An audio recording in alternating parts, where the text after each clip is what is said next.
sujet. Êtes-vous d'accord ou pas d'accord avec la proposition de Gérald Darmanin de suspendre l'immigration en France pendant 2 ou 3 ans?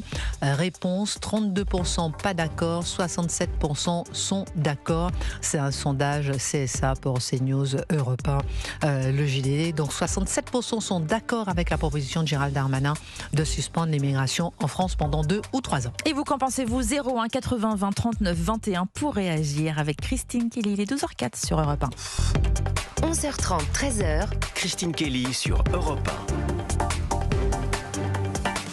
1. Alors moi je veux bien, mais quand il était ministre de l'Intérieur, il n'avait qu'à le faire. Pardon, je dis, surtout... je répète, je veux dire, j'aime beaucoup Gérald Darmanin, il a été ministre de l'Outre-mer, etc. J'ai beaucoup de respect pour lui, infiniment, respect total. En revanche, à quoi ça sert? Je ne comprends pas. Franchement, moi je ne comprends pas. Mais c'est une énorme blague. Je ne comprends pas. Surtout que ça veut dire quoi la suspension pendant 3 ans? Ça veut dire l'immigration zéro. Non, mais, ils ont passé des années à caricaturer. C'est une belle idée, pourquoi pas, mais... Oui, mais ça arrive toujours après. C'est toujours la même chose. Ils ne font rien une fois qu'ils sont su. Moi, je me Et souviens. là, on doit applaudir. Je me souviens de Gérald Darmanin, de son discours de sortie du ministère de l'Intérieur. Qu'est-ce qu'il a dit? Il a dit: si je m'étais appelé Moussa, je n'aurais pas été au ministre de l'Intérieur. Il a dit ça alors qu'il y avait Othman Nasrou derrière lui, qui pourtant rentrait à l'intérieur. Il a choisi non pas comme Gérard Collomb de prévenir la France quand Gérard Collomb avait un grand discours, on va vivre face à face demain et plus côte à côte. Non, il avait choisi de faire une sorte de victimisation, d'aller le sens un peu de la gauche. Donc non, c'est un peu n'importe quoi. Frédéric, je sais que je vous ai là depuis Bordeaux. Je viens vers vous dans un instant. Gabriel Cluzel, ensuite Laurent Jacobelli. Moi, c'est vrai que ce grandisseur petit faiseur, ça devient quand même assez insupportable. Moi, je me souviens que quand il était ministre de l'Intérieur, au contraire, il voulait absolument tout cacher, dissimuler. Pardon, moi, j'ai pas d'autre mot pour dire ça. Mais oui, le Stade de France, les supporters anglais, Kevin et Matteo, etc.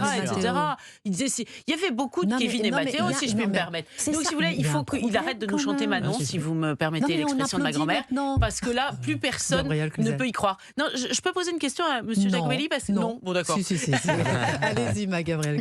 Question à Laurent Jacobelli. Non, oui, parce que je trouvais tout à fait intéressant votre réflexion tout à l'heure, et ça va avec le sondage d'ailleurs que vous avez donné, de dire il faut un référendum. Mais je crois que le référendum, et vous me dites si je me trompe, c'est pas seulement pour demander l'avis des Français sur l'immigration, parce que j'ai envie de dire que sondage après sondage, on le connaît, personne ne veut le voir, mais on le connaît. Ça a une force particulière dans notre Constitution, c'est bien ça. C'est ce que... Oui, tout à fait. Merci de me poser la question. En fait, ce référendum, il a 2 objectifs. Le premier, c'est d'asseoir la politique migratoire sur la volonté populaire, parce qu'on nous explique aujourd'hui que parfois les Français ne seraient pas d'accord, qu'ils trouvent que l'immigration est une chance, et c'est parfois une excuse pour ne pas agir. Donc déjà, on saurait réellement ce que veulent les Français. C'est quand même normal, c'est leur pays, c'est leur peuple, ils ont le droit de se prononcer. Et puis deuxièmement, la population française change, dit Jean-Luc Mélenchon. C'est même Jean-Luc Mélenchon le reconnaît, bien sûr.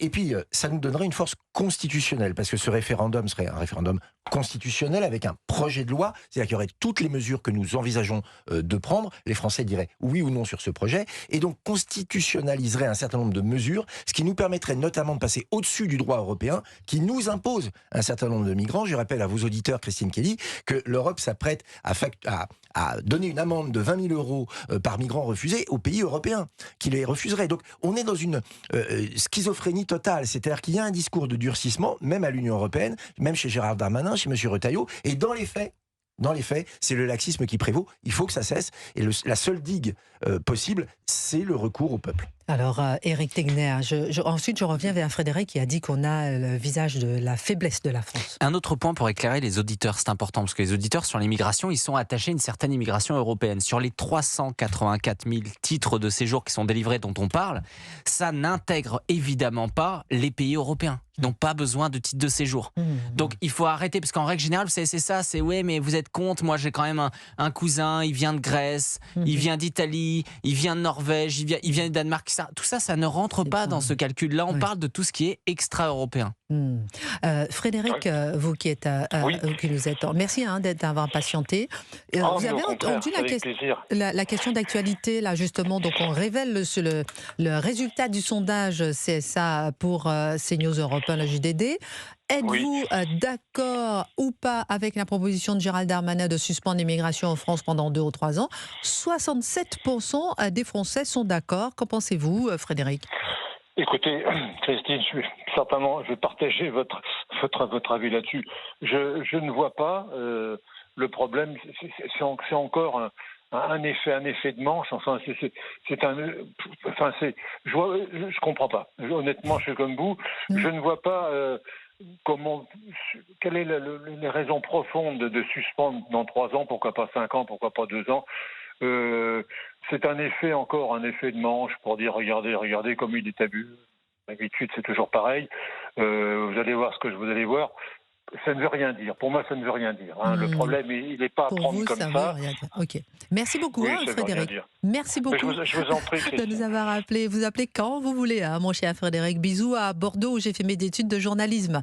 Excellente fin de journée sur Europe 1, mon cher Frédéric. Karim, vous nous appelez de Seine-Saint-Denis. Je viens de révéler le résultat de ce sondage. Excellente fin de journée sur Europe 1. Ah bon? Ok, d'accord. Sur cette question d'actualité. Bonjour Karim, et je disais que 67% des Français disent être d'accord avec la proposition de Gérald Darmanin de suspendre l'immigration en France pendant 2 ou 3 ans. Vous validez aussi ?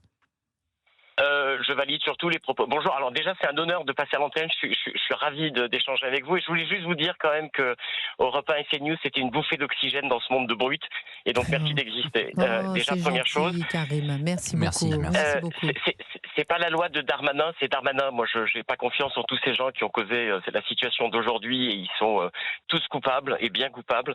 Je ferai plus confiance au Rassemblement National pour le coup. Sur la capacité à gérer l'immigration et notamment l'immigration clandestine dont je voulais parler parce que puisque j'ai la chance de parler à plein de gens qui nous écoutent. Et vous habitez en Seine-Saint-Denis, Karim. Vous êtes au cœur du sujet. Je suis à Montreuil, je suis au cœur du sujet. Enfin, Seine-Saint-Denis qui n'a plus rien de Seine ni de Saint-Denis, mais je voulais juste dire, et mon humble témoignage, c'était, vous parlez d'immigration clandestine, légale, qui est évidemment phénoménale, mais personne ne prend la mesure de l'immigration clandestine qu'on ne peut pas mesurer, mais nous, quand on y vit en Seine-Saint-Denis, on a la mesure, parce que j'ai l'impression de vivre dans un asile à ciel ouvert. C'est-à-dire, tout est dénaturé. Tout est compliqué dans le quotidien. Trouver une boulangerie, c'est compliqué. Moi, je suis d'origine arabe, donc vous voyez, je suis contraint. Je voudrais juste que les gens qui nous gouvernent comprennent que moi, alors j'aime pas dire que je suis arabe parce que je me sens profondément français.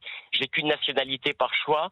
Mais voyez, j'en suis contraint de devoir parler arabe quand je sors dans la rue. Quand je rentre dans un commerce, je suis contraint de dire salam alaikum. Je suis contraint ce que je voudrais que les gens comprennent, c'est que, voyez, le ramadan, ça a l'air anodin. C'est l'enfer, le ramadan, quand on est d'origine maghrébine et qu'on ne veut pas le faire parce qu'on est obligé de donner le sentiment qu'on le fait. C'est-à-dire que notre vie est régie, quoi qu'on le veuille ou pas, à ça. Et tout dépend de ça. Vous voyez, je voulais parler arabe. Et je reconnais plus la France, je reconnais plus la culture que j'ai acquise à la sueur de mon front à l'école. Voilà, mes parents ont fait ce choix de l'intégration pour nous, elle était obligatoire. On n'avait pas le choix. Mes parents qui sont arabes d'origine et algériens, pour être tout à fait précis, s'interdisaient de parler l'arabe à la maison pour qu'on apprenne le français.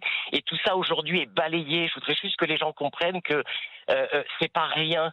Je vis une vie que je choisis pas. Voilà. Incroyable alors, si témoignage. Darmanin... Karim, on marque une pause et puis on revient, oui, si vous permettez. Une petite pause. C'est incroyable ce témoignage. Vous appelez Karim, vous dites que vous êtes d'origine arabe, vous habitez en Seine-Saint-Denis et vous êtes contraint de parler arabe, contraint de chercher une boulangerie, contraint de vivre à la française en France.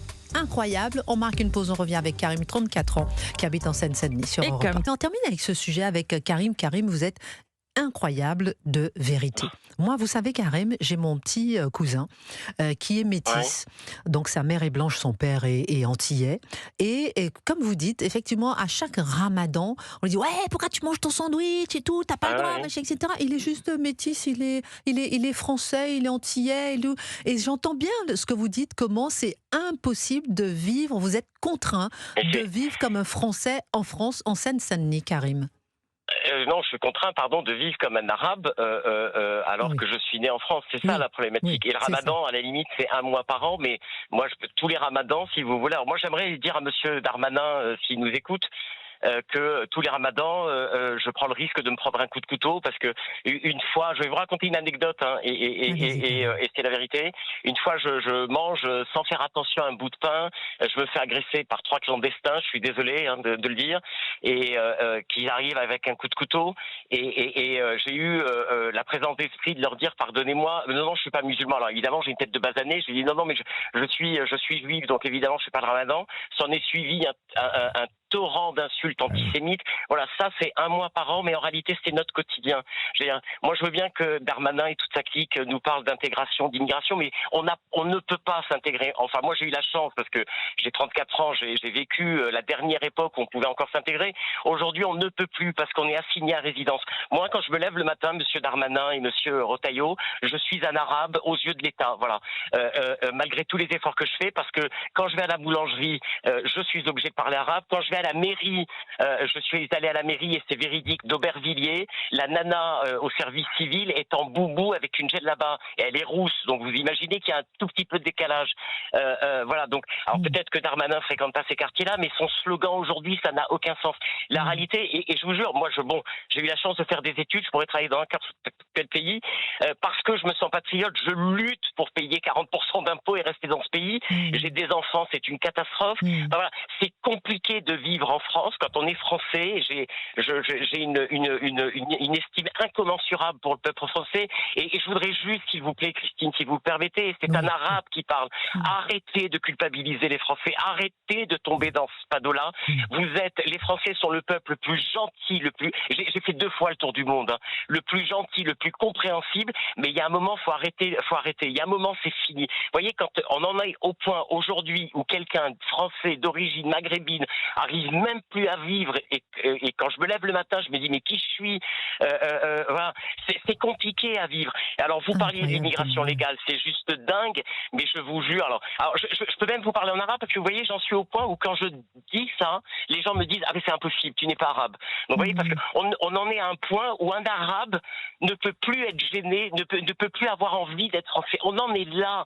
Il y a le décalage entre ce que nous raconte Darmanin, mais bien sûr qu'il faut la stopper, cette immigration, pas 3 ans, pas 4 ans, définitivement. Vous voyez, ils prennent pas la mesure de ce qu'on vit, et c'est très très compliqué.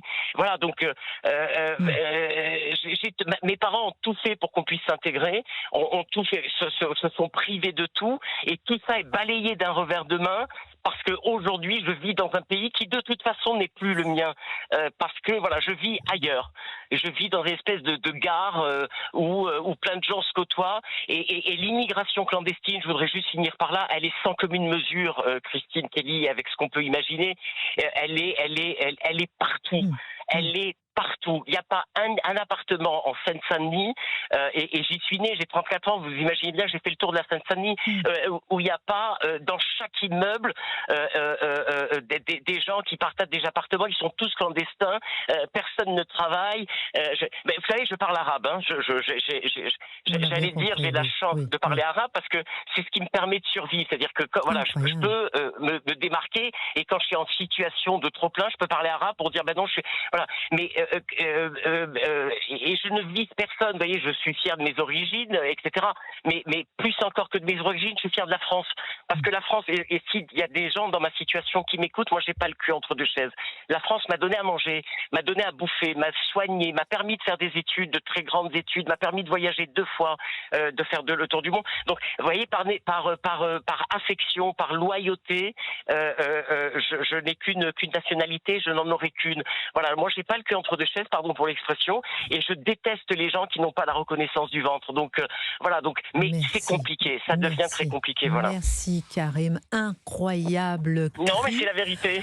J'aurais aimé ne pas témoigner, Christine. Mais on sent très bien la vérité qui émane de vos tripes, Karim. On sent l'émotion, et on sent une sorte d'appel au secours pour vous aider à vivre. Rien d'autre que ça. Pour vous aider pour moi, à vivre, pour mes enfants, Karim. J'en ai des frissons parce que vous demandez à l'État, en tant que Karim, en tant qu'Arabe, vous demandez à l'État de vous aider à vivre en France, Karim. C'est quand même assez stupéfiant.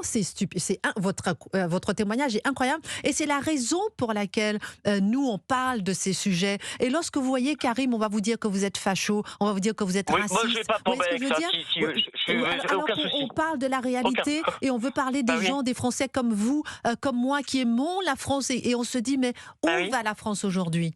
Dernier mot, Karim. Vous me permettez juste une chose, un dernier mot. Oui. Je déteste faire ça, mais petit message subliminal pour Mélenchon. Je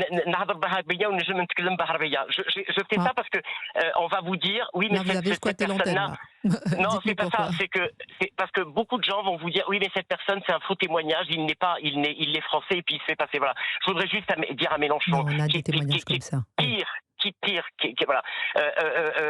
J'ai pas le temps d'en parler, mais je vous rappellerai une autre fois pour vous dire comment LFI, les pratiques des LFI en banlieue, je vous assure, c'est terrifiant. Merci, Karim. Et vive la France, vive Europe 1. Vive la France, vive Europe 1, vive Karim, 34 ans, qui vit en Seine-Saint-Denis et qui en appelle en direct sur Europe 1 à l'État pour l'aider à vivre en France. Merci infiniment.